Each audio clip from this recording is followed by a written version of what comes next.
नमस्कार, ESPN 9 news में आपका स्वागत है। मैं हूं आपके साथ दिनेश कुमार। देश भर में चुनावी माहौल गर्म हो चुका है। पहले चरण में आज 21 राज्यों की 102 लोकसभा सीटों पर मतदान जारी है। इस बीच आपको बता दें कि करीब हर सीट पर 50% मतदान संपन्न हो चुका है। ऐसे में बिहार की 4 सीटों पर मतदान जारी है।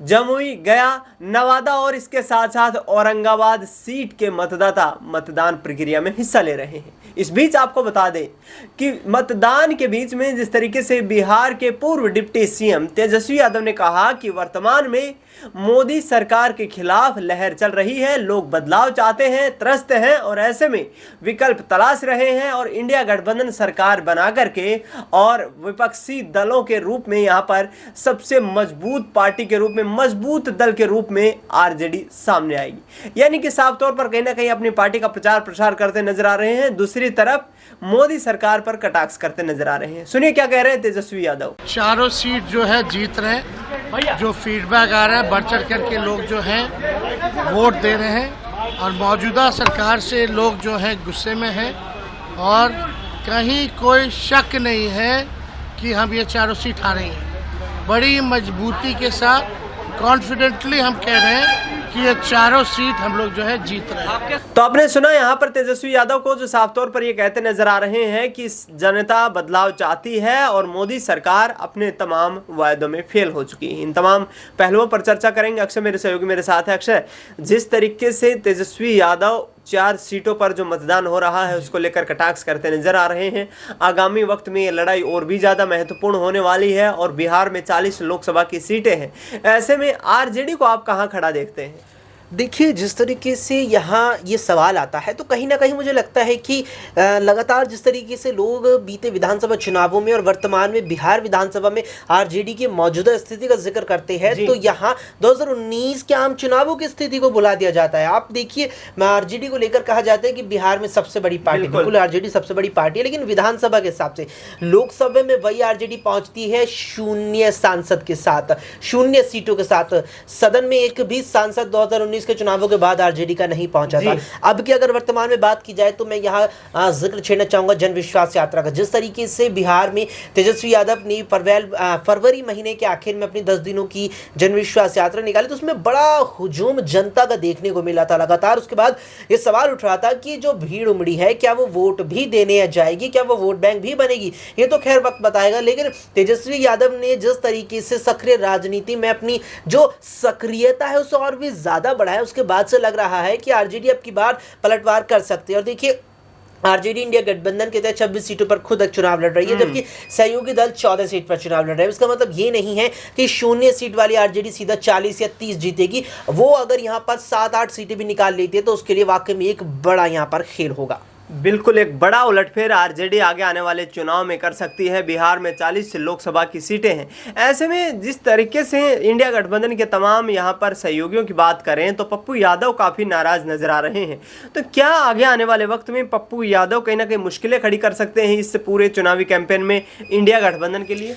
देखिए दिनेश, पूर्णिया का आपने जिक्र किया, इसका मतलब ये है कि पूर्णिया पर अगर गौर करेंगे तो पप्पू यादव अपने राजनीतिक करियर में 5 बार सांसद रहे हैं, जिसमें से 3 मरतबा वो पूर्णिया से ही रहे हैं। और उसमें और भी ज्यादा गौर करने वाली चीज ये है कि 3 बार पप्पू यादव जब पूर्णिया से सांसद के तौर पर चुने गए, उनमें से 2 बार वो निर्दलीय चुने गए, जबकि 1 बार सपा के टिकट पर उन्होंने चुनाव लड़ा और जीत भी हासिल की।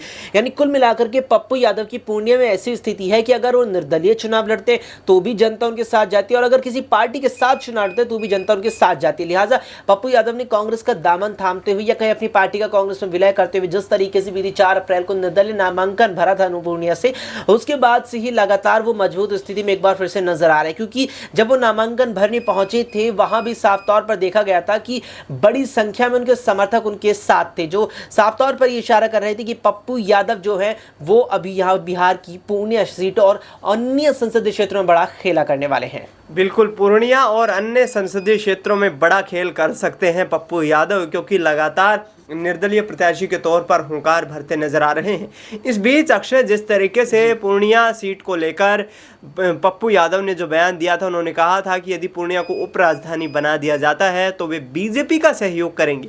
आखिरकार जब उन्होंने कांग्रेस पार्टी में अपनी पार्टी का विलय किया था तो ये कहा था कि मैं ना पूर्णिया को छोड़ूंगा और ना ही यहाँ पर जो है कांग्रेस को छोड़ूंगा। लेकिन कहीं ये जो बयान सामने आया है, इसमें कहीं बीजेपी में जाने की जो तमाम अटकलें थी वो सामने आ गई हैं और इसके साथ साथ क्या एक महीने में ही कांग्रेस से मोह भंग हो गया?